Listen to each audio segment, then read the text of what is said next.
How can we use AI for peace? Today I will share with you how we can use machine learning to predict conflicts long before they materialize. My name is Dr. Talip Alkhayer.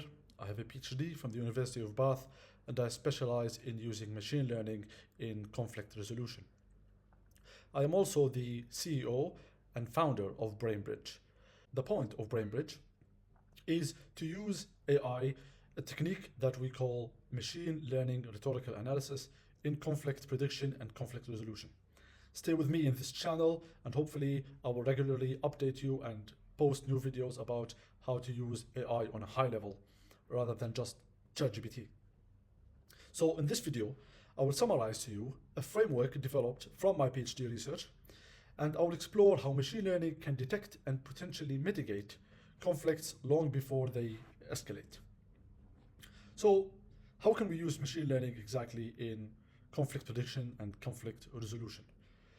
The first step is recognizing a truth, a human truth. Now, there are so many human truths that we know intuitively.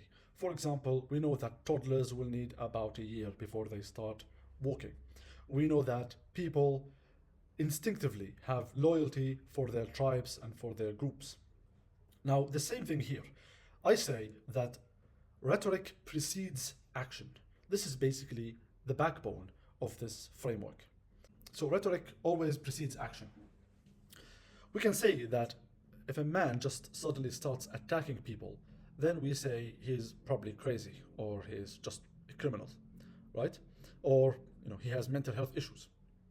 On the international scene, on the state level, the same principle applies. So we can make a safe bet that Canada and the United States are not going to have a war between them anytime soon. Why? Because the rhetoric between the two is still friendly. Now, if this rhetoric starts changing, then we start saying that the likelihood of conflict between the United States and Canada is escalating. If President Biden tomorrow comes and say negative stuff about Canada and that continues, then we can say that the conflict likelihood is escalating or rising. Let's discuss historical examples of how this happened before.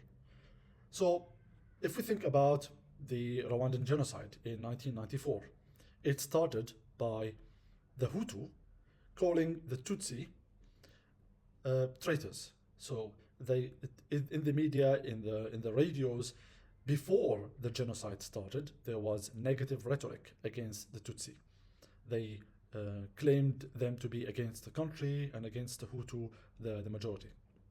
Another example is Holodomor. That happened in Ukraine in the 30s, 32, 33. The Soviet propaganda, they demonized Ukrainian kulaks because they were farmers, they had money, and they accused them of being traitors. That later escalated into a state-planned famine that killed millions of poor Ukrainians. In Armenia, with the Armenian genocide between 1915 and 1917, the Ottoman leaders portrayed Armenians as threats.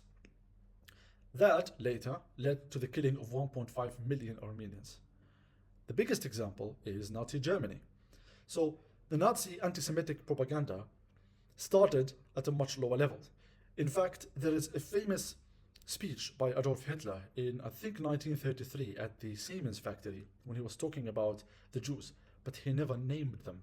So you realize that hostile rhetoric against certain minorities evolves gradually and also evolves with time. So in that famous speech by Hitler, he didn't even name the Jews. He was talking about a small international clique that has no loyalty to Germany, that one day they're in Brussels and one day they're in Paris. He didn't even name them. But if you listen to it, you can hear in the background some of the people there, one guy shouting, Juden, Jews. So this is how the framework is. Action comes after rhetoric, after words. And if we keep that in mind, then we can take that knowledge and we can apply it to the technology of machine learning rhetorical analysis. Stay with me. Once hostile rhetoric starts, it doesn't start at the peak. It gradually escalates, like we said. It begins by accusing the target group, like the Jews in Nazi Germany, of being a threat. Over time, this evolves into a dehumanizing language, and ultimately it calls for violence. That's what happened in all the examples I mentioned before. I will show you how. So, the example of Rwanda, initial portrayals of Tutsis as conspirators and oppressors escalated to a dehumanizing rhetoric, leading to their mass extermination. In Ukraine, Soviet propaganda initially targeted gulags as class enemies, leading to policies that caused a devastating famine. In Armenia, the Armenians were first portrayed as disloyal threats. In Nazi Germany, as we said, they were initially blamed for Germany's problems and then escalated bit by bit into a mass-scale, industrial-scale genocide. So, having established this, having established that rhetoric precedes action, how can we use AI to help us to forecast, to predict conflicts? Now, using topic modeling and sentiment analysis, we can monitor rhetoric in real time. I will later discuss and I will make specific videos on how rhetoric analysis, how topic modeling and sentiment analysis works. But for now, stay with me. So we said rhetoric precedes action, and we need to use machine learning, topic modeling, and sentiment analysis in order to help us forecast conflicts. Now, the first thing we can do is data collection. So let's say we have a certain country, certain geographical area. We gather data that is available now from social media, news, and other sources. Then, once we gather the data, we have to do something called pre-processing. So we have to clean and standardize the text data. All of it needs to be in one form that is suitable for machine learning analysis. The third step is we do topic modeling. Topic modeling identifies and categorizes the main themes. And then once we do that, we do sentiment analysis that determines the emotional tone behind the rhetoric. Okay, so practically speaking, what can we do here? Now, imagine monitoring social media discussions about Taiwan, how, let's say, China portrays Taiwan, how Chinese media portrays Taiwan, okay? So we can actually somewhat predict when the rhetoric is becoming more and more hostile against Taiwan, then we can alert ourselves and alert others. So once we know that, we can alert people that hostility towards Taiwan is more likely. So let's say, in other example, let's say we are monitoring how the Iranian media is portraying Saudi Arabia. Same thing. We can see how the rhetoric is becoming more and more negative towards Saudi Arabia, and therefore we can say that war can be more likely. Okay, so our algorithms track rhetoric evolution, providing insight that help predict and prevent conflicts.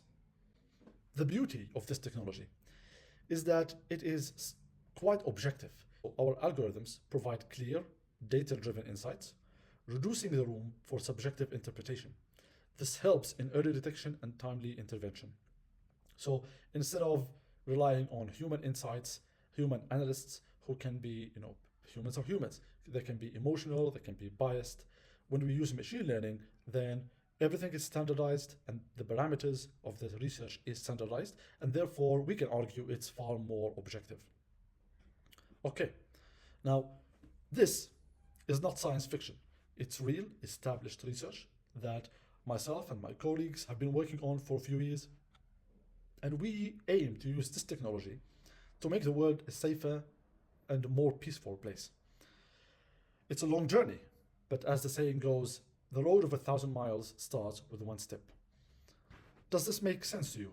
Did I miss anything? Let me know in the comments below. Don't forget to like and subscribe for more insights on how technology can shape a better future.